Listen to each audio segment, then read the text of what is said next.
Welcome to Tech Sunday Funday. After a relatively quiet week, Techtober is back in full swing. So let's start with an Espresso. An Espresso Display 17, of course. Espresso Display's latest portable monitor. If this is the first time you've heard of Espresso Display, they're an Australian-based company which makes high-end portable monitors. Until now, they only came in 13-inch and 15-inch variants, some of them having touchscreens. Their monitors are meant to be productivity boosters, hence the Espresso name. They allow you to have a dual screen setup pretty much anywhere you want to, so they're the perfect travel companion.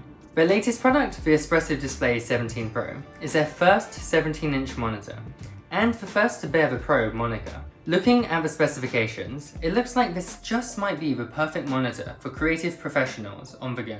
The larger display boasts a 4K resolution, a first for Espresso, and an impressive 1 billion colors, covering 100% of the DCI P3 color space, making this a great monitor for designers, videographers, and more. The screen can also reach a decent maximum brightness of 450 nits. The Espresso 17 is also a touchscreen, and if you're a Mac user, this brings touchscreen functionality to macOS. The screen also looks to be ideal for digital artists, with over 4,000 levels of pressure sensitivity. All of these features, and a gorgeous display, doesn't come cheap. It starts at £999 or $999. Apple quietly announced a new Apple Pencil, and it's not the upgrade that many people were looking for, but it's a more affordable alternative for those who don't need all of the features of the Apple Pencil 2. Notably, this new Apple Pencil includes a new USB-C charging port and supports hover functionality for newer iPads. Unfortunately, it loses out on pressure sensitivity, so digital artists may want to skip this one. It also doesn't have the double tap to change tool functionality. The Apple Pencil retails for £79 or $79.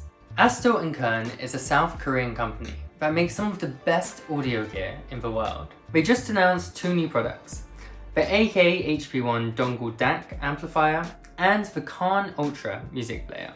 The HP1 is a dongle DAC amp, which is a simple but powerful way of upgrading your audio experience from portable devices, either through wired USB-C or via Bluetooth. In terms of music quality, bitrate, and Bluetooth codec supported, you can see these on the screen to see whether they satisfy your audiophile needs. The one is also suitable for gamers, offering low latency and high quality microphones for clear voice calls. For those wanting a dedicated music player, the Kann Ultra is Astell & Kern's latest digital audio player.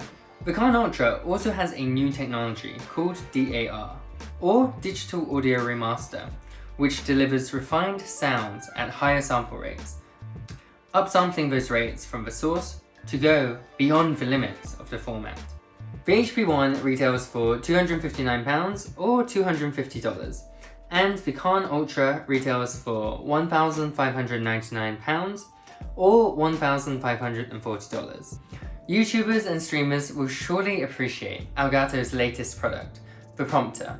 It's basically an all-in-one teleprompter system, which doesn't need you to use your smartphone or tablet as a screen. The Prompter has a large 9-inch display, which reflects onto glass, allowing you to see your content or script, while allowing cameras to record through it without showing what's on the display. It connects to your device through USB-C, and it goes on sale for $279 or £279. Oppo, Chinese smartphone giant, has just announced their latest foldable phone, the Find N3. It competes with the likes of the Samsung Galaxy Fold series or the Pixel Fold, where the phone folds out into a tablet. The Find N3 is a truly flagship device, with a compelling design, a capable triple camera setup, and a bright display, both inside and out. For the camera setup, the Find N3 is the first smartphone to use Sony's brand new 48 megapixel Litia sensor, which rivals the quality of larger 1-inch sensors. There's also a 64 megapixel telephoto camera, which is 3 times zoom, but can crop into the sensor to deliver lossless 6 times zoom. Finally, it has a 48 megapixel ultra-wide camera, which claims to have a larger sensor than many rivals. The Find N3 packs the latest Snapdragon 8 Gen 2 processor, along with 16GB of RAM, 512GB of storage, a dual SIM tray, NFC, and a triple speaker system, which supports spatial audio. and a larger 4800 mAh battery, backed up by 67 watts of fast charging.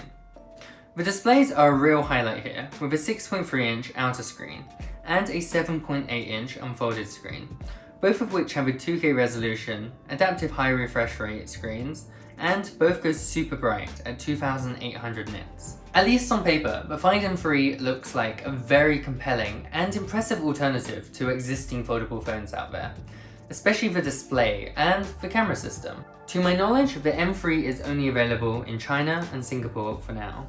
If you love the look of the Oppo M3 Flip, but you don't live in China or Singapore, then don't worry, OnePlus has you sorted with the OnePlus Open. It's the exact same phone as the Oppo M3 Flip. Like, honestly, the same phone. Instead, it just has the OnePlus logo on it instead of the Oppo logo. From what I can tell, perhaps the only difference between the two phones is the OnePlus Open has OnePlus's iconic alert slider and runs OnePlus's software rather than Oppo's. Oppo and OnePlus share the same parent company, and sometimes the same designs too, but this has to be one of the laziest rebrands I've ever seen.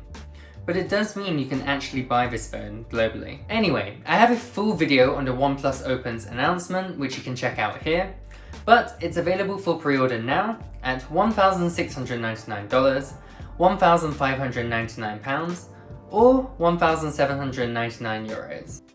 For those who want to take the recording studio on the go, for use cases such as music production or podcasting, then Austrian Audio's latest microphone, the MiCreator Studio, might just be for you.